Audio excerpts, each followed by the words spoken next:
नमस्कार दोस्तों। स्वागत है आप सभी का आपके अपने चैनल नॉलेज एकेडमी और नॉलेज एकेडमी की इस खास सीरीज पर्सनल फाइनेंस में, जिसमें हम आपकी डेली जिंदगी से जुड़े फाइनेंशियल मैटर्स की डिस्कशन करेंगे। लाइक आपका कैसे कैसे इन्वेस्टमेंट्स कर सकते हो, कैसे कैसे अपने टैक्स बचा सकते हो, एंड कैसे करके अपनी डेली जो फाइनेंशियल लाइफ है उसको बेहतर कर सकते हो। आज का जो हमारा टॉपिक है वो इन्वेस्टमेंट से रिलेटेड है। एंड उसमें हम बात करेंगे एक इन्वेस्टमेंट के ऐसे टूल के बारे में जो आपका काफ़ी हद तक टैक्स बचा सकता है और आपको गारंटीड रिटर्न भी देता है। उसका नाम है बेसिकली एनएससी। तो एनएससी होता क्या है? एनएससी का फुल नेम है नेशनल सेविंग सर्टिफिकेट, राइट। ये गवर्नमेंट ऑफ इंडिया की एक स्कीम है। और आइए जानते हैं इसके बारे में। और एनएससी होता क्या है? सो एनएससी एक फिक्स्ड इनकम इन्वेस्टमेंट स्कीम है, जिसमें कि आप रेगुलर बेसिस पे इन्वेस्टमेंट कर सकते हो और एक डेफिनेट रिटर्न पा सकते हो। एनएससी को आप किसी भी पोस्ट ऑफिस ब्रांच में जाकर ओपन कर सकते हो और ये एक गवर्नमेंट ऑफ इंडिया का इनिशिएटिव है। आगे बढ़ते हैं दोस्तों। अब ये जानते हैं कि एनएससी में कौन इन्वेस्ट कर सकता है। तो जैसे मैंने बोला कि ये एक गवर्नमेंट ऑफ इंडिया का इनिशिएटिव है और ये सिर्फ और सिर्फ रेसिडेंट इंडियंस के लिए है। इसमें कोई भी एनआरआई या बिजनेस या एनी अदर एंटाइटी इसमें इन्वेस्ट नहीं कर सकती है, राइट। इसमें कोई भी मिनिमम या मैक्सिमम एज नहीं है to invest in NSC. And जब भी आप कोई एनएससी खरीदते हो तब आपको एनएससी के सर्टिफिकेट इशू होते हैं।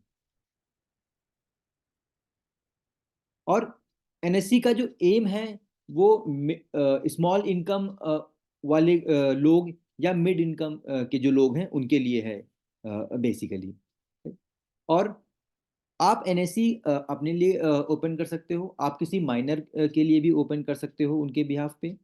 और आप जॉइंट में भी एनएससी ओपन कर सकते हो with any other adult basically. आइए अब जानते हैं कि एनएससी के की फैक्ट्स क्या क्या हैं, बेनिफिट्स क्या क्या हैं एनएससी के। सो जब मैं ये वीडियो बना रहा हूँ उस समय एनएससी का जो इंटरेस्ट रेट है जो वो 7.7% है, जो कि समय समय पर चेंज होता रहता है। क्वार्टरली एक मीटिंग होती है जिसमें ये डिसाइड होता है कि एनएससी का रेट कितना रखा जाएगा। तो हर क्वार्टर इसका रिव्यू होता है और ये रेट उसी हिसाब से ऊपर नीचे होता रहता है। मिनिमम इन्वेस्टमेंट जो आपको एनएससी में चाहिए होता है वो करीब 1000 रुपीज होता है और उसके आगे आप 100 के मल्टीपल्स में सर्टिफिकेट्स को परचेज कर सकते हो। एनएससी में कोई भी मैक्सिमम लिमिट नहीं है। सो आप कितना भी चाहो इन्वेस्ट कर सकते हो। बट ध्यान देने की बात यह है कि एक बार आपने इन्वेस्टमेंट कर दिया तो आपका लॉक इन पीरियड जो होता है वो मिनिमम 5 साल का होता ही होता है। इट मीन्स कि आपका पैसा 5 साल के लिए जो है वो लॉक हो जाएगा। एनएससी को एक लो इन्वेस्टमेंट रिस्क माना जाता है क्योंकि इसमें जो रिटर्न होते हैं वो ऑलमोस्ट गारंटीड होते हैं। और ये backed by government of India होता है तो रिटर्न ऑलमोस्ट नेग्लेजिबल है इसमें। और एक जो सबसे बड़ा फायदा है एनएससी का वो ये भी है कि इसमें आप इंडियन इनकम टैक्स एक्ट के सेक्शन 80C के तहत आप 1.5 लाख रुपीज तक जो है वो एज टैक्स में भी सेव कर सकते हो, करेक्ट। तो ये इसका एक बहुत ही इम्पोर्टेंट फीचर है कि आप अपने मनी को तो ग्रो करते ही करते हो और साथ में ही आप 1.5 लाख रुपए तक भी सेव कर सकते हो। मैच्योरिटी के टाइम पे आपको पूरा जो भी आपका अमाउंट होता है वो मिल जाता है। एंड एक चीज जो इसमें और एप्लीकेबल है कि आपको टैक्स उसमें पे करना होता है जो भी आपकी मैच्योरिटी अमाउंट होता है। इसीलिए ये आपकी एक तरह से आपको टैक्स देना होता है इसमें। तो ये थोड़ी सी लेस अट्रैक्टिव स्कीम हो जाती है अगर आप इसको कंपेयर करोगे एनपीएस से या पीएफ से। बट वो एक डिफरेंट विषय है जिसके बारे में हम फिर कभी अगली वीडियो में बात करेंगे आपसे। आइए अब जानते हैं कि डॉक्यूमेंट्स क्या क्या रिक्वायर होते हैं अगर आपको एनएससी ओपन करना होता है। तो सबसे पहले तो आपको आपका एक आइडेंटिटी प्रूफ चाहिए होता है। आइडेंटिटी प्रूफ में आपका पासपोर्ट, आधार कार्ड, ड्राइविंग लाइसेंस, इस तरह के जो भी भारत में मान्य आइडेंटिटी प्रूफ होते हैं वो चल जाएगा। एक आपकी फोटोग्राफ्स आपकी चाहिए होती हैं एंड आपका एड्रेस प्रूफ चाहिए होता है बेसिकली, राइट।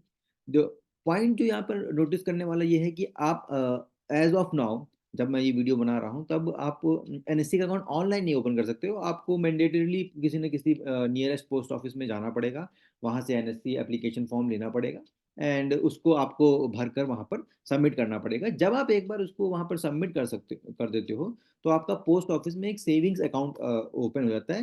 हालांकि उसके बाद आप उसमें कॉन्ट्रीब्यूशंस ऑनलाइन कर सकते हो, बट अभी आप जो अकाउंट है वो ओपन ऑनलाइन नहीं कर सकते हो। अकाउंट के लिए आपको डेफिनेटली पोस्ट ऑफिस विजिट करना पड़ेगा, बट कॉन्ट्रीब्यूशंस जो है वो आप ऑनलाइन कर सकते हो बेसिकली। सो एक बार फिर से जान लेते हैं कि एनएससी के और क्या क्या एडवांटेजेस हैं। सो जो सबसे पहला एडवांटेज ये है कि नॉर्मली एनएससी के जो रिटर्न्स होते हैं वो एफडी से ज़्यादा होते हैं। सो लेट्स से अगर आप बैंक में एफडी कराते हो तो आपको अगर 7% का इंटरेस्ट मिलता है, 6% का मिलता है, 6.6 का मिलता है, तो एनएससी में नॉर्मली आपको, जैसे करंट भी 7.7 है, और अगर आप जनरली सभी बैंक्स के करंट एफडी रिटर्न्स देखोगे तो वो 7 है, 6.5 है या 6 है। तो नॉर्मली एनएससी में आपको ज़्यादा रिटर्न मिलता है बैंक एफडी से। सेकंड फीचर इसका हो सकता है कि अगर आपको कभी आपकी लाइफ में लोन वगैरह लेना पड़े तो जो बैंक्स होते हैं या जो एनबीएफसीज होती हैं वो एनएससी को एज एन कोलेटरल भी लेती हैं। सो आपको अगर एक लोन चाहिए तो आप अपने एनएससी को जो है वो एज ए कोलेट्रल बैंक को दे सकते हो और लोन ले सकते हो, और जब भी आप अपना लोन रीपे करोगे तो you can get it back basically, right. So इसके लिए एक सिंपल काम करना होता है कि पोस्ट मास्टर को खाली अपना स्टैंप लगा के और बैंक के फेवर में आपकी एनएससी को ट्रांसफर करना पड़ेगा, राइट। नॉमिनेशंस भी अलाउड हैं एनएससी में, राइट। सो अगर आपकी अनफॉर्चुनेट इन केस की अगर आपकी अनफॉर्चुनेट डेथ हो जाती है या कुछ भी बुरा अपराध घटित होता है तो आपका जो नॉमिनी होता है वो आपकी एनएससीज को इनहेरिट कर लेता है, राइट। एक बात ध्यान रखने वाली बात यह है कि एनएससी में प्रीमेच्योर विड्रॉल नहीं अलाउड है। तो जैसे कि अगर 5 साल के लिए आप एनएससी में इन्वेस्ट कर देते हो तो 5 साल के लिए आपका लॉक इन पीरियड है। सो आप उसको पहले नहीं निकाल सकते हो normally in the normal scenario. Obviously in some exceptional cases, let's say जब in case of your demise या अगर कभी कोर्ट ऑर्डर करता है तब आप उसको डेफिनेटली निकाल सकते हो, बट नॉर्मल सिनेरियो में आपका प्री मेच्योर विड्रॉल एनएससी में नहीं होता। तो दोस्तों ये तो थी एनएससी के बारे में एक हमारी ब्रीफ वीडियो जिसमें मैंने एनएससी क्या होती है, कैसे ओपन करते हैं, उसके लिए डॉक्यूमेंट्स क्या क्या चाहिए होते हैं और उसके फ़ायदे क्या क्या होते हैं, राइट। तो आगे आने वाले टाइम में मैं और भी इसी तरह के इंफॉर्मेशनल वीडियोस आपके लिए लेके आऊँगा। सो लास्ट में आपसे रिक्वेस्ट करूँगा कि अगर आपको ये वीडियो अच्छा है तो आप इस चैनल को सब्सक्राइब जरूर करें और इस वीडियो को ज़्यादा से ज़्यादा लोगों के साथ शेयर करें। धन्यवाद। जय हिंद, जय भारत।